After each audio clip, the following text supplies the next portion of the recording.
Bonjour à tous. Nous allons vous faire une petite présentation sur les inégalités hommes-femmes au travail. Pour commencer, un petit peu d'histoire. Depuis l'Antiquité et jusqu'au milieu du XXe siècle, les hommes partaient travailler et défendaient leur cité, alors que les femmes, elles, restaient s'occuper de la maison et des enfants. Partie 1. Les rémunérations. Le salaire net moyen des hommes est de 2090 euros, alors que le salaire net moyen des femmes est de 1962 euros, soit un écart de 18,6%.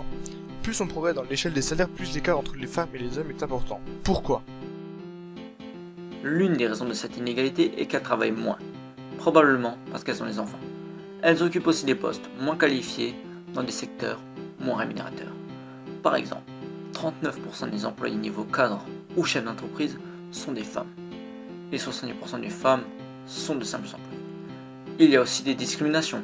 Par exemple, si deux personnes de sexe opposé ont les mêmes diplômes ou études et travaillent dans des postes équivalents dans un secteur professionnel, l'écart de salaire sera environ de 9%.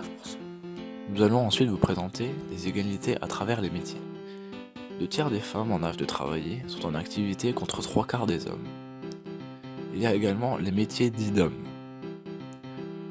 comme par exemple ingénieur, technicien ou cadre.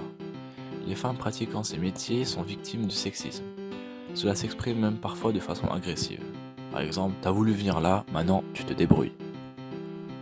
Ou le client qui préfère s'adresser à un homme plutôt qu'à une femme. De plus, les femmes sont moins souvent embauchées que les hommes suite au problème de la maternité. Il y a aussi des métiers qui sont réservés presque uniquement à un type de sexe. Par exemple, les femmes de ménage et les sages-femmes sont quasi uniquement des femmes dans leur profession. Et les mécaniciens ou les garagistes sont plutôt des hommes. Des solutions à ce problème?